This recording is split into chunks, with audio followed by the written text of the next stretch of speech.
Story 1 takes us to a well-known college in the heart of America, where students reside in Dormitory 3. The building has a long history, with many students reporting strange occurrences. It was built in the 1970s, and like many college dorms, it housed its fair share of wild parties, late-night study sessions, and lifelong friendships. But behind those walls, a darker presence lurked. One evening, a freshman named Sarah moved into Dormitory 3. Excited and nervous, she was eager to start her college journey. However, from the first night, Sarah began to notice odd things. Her roommate often spoke about feeling watched, and strange noises echoed through the halls at night. One night, Sarah was studying late, the only light in her room coming from her desk lamp. She heard whispers outside her door, soft at first, then louder, sounding like a conversation just out of reach. Curious, she opened the door, only to find the hallway empty. This happened repeatedly over the next few weeks. Then came the night that changed everything. Sarah was awakened by the sensation of someone sitting at the edge of her bed. Assuming it was her roommate, she turned over, but her roommate was sound asleep on the other side of the room. Fear gripped her as she felt the weight lift off the bed, and she heard a low, ghostly sigh. Terrified, Sarah moved out shortly after and discovered that she wasn't alone. Many previous residents had experienced similar encounters. Dormitory 3 became notorious for its hauntings, with rumors of a tragic accident that had occurred decades before. The haunting of Dormitory 3 continues to this day, a chilling reminder of the spirits that linger in the places where we least expect them. Our second story unfolds in a historic college library known for its vast collection of rare books. While many students find solace in its quiet corners, others have encountered something far more sinister. One night, a group of students, desperate to finish a project, decided to stay late at the library. As the clock ticked closer to midnight, the atmosphere grew thick with tension and exhaustion. They were alone, or so they thought.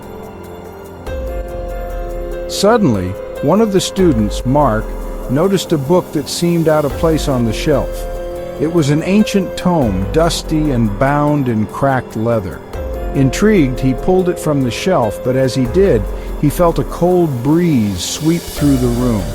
Ignoring the chill, Mark opened the book and began to read. The words seemed to shift on the page, and the group noticed shadows moving behind the shelves. Initially, they dismissed it as fatigue, but the shadows grew more distinct, resembling figures in dark cloaks. Panic set in when the lights flickered and went out, leaving them in complete darkness. They fumbled for their phones, but the batteries were inexplicably dead.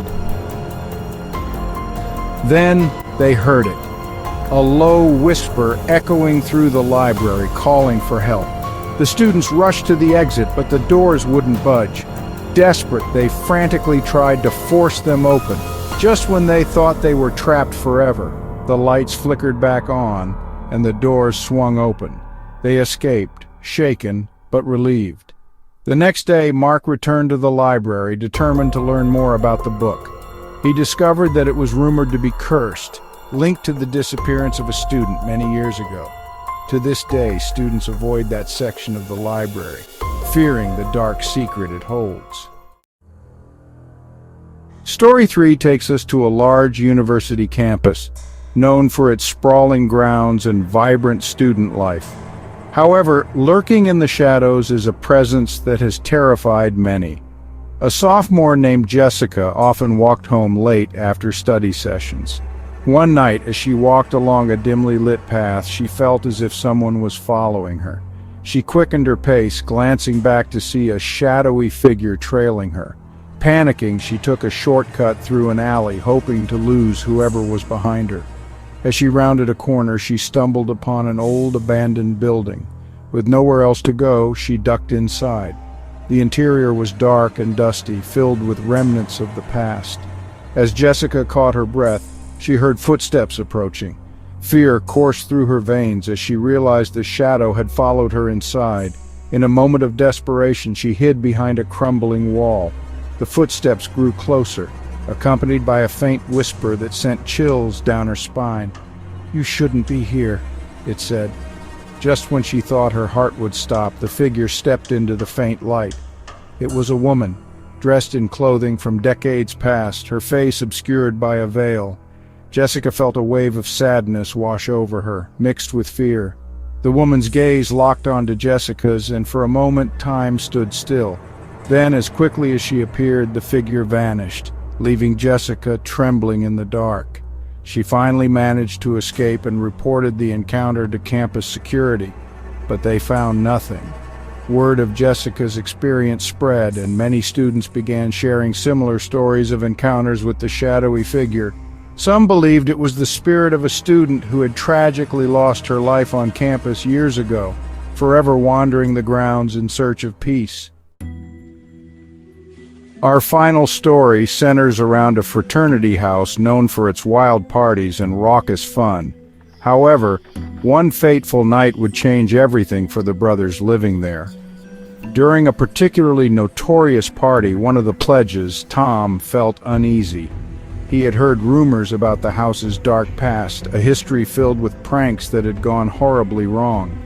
He tried to brush off his feelings, convincing himself it was just nerves. As the night progressed, things took a turn. Tom went upstairs to retrieve a lost item, but the atmosphere felt thick, almost suffocating. As he walked down the dimly lit hallway, he heard muffled voices behind a closed door. Curious, he pressed his ear against it, but the voices abruptly stopped. Suddenly, the door creaked open, and Tom stepped inside to find a room that looked as if it hadn't been touched in decades. Old furniture lay scattered and a thick layer of dust covered everything, but what struck him most was the old mirror hanging on the wall. As Tom gazed into the mirror, he felt a cold chill wash over him.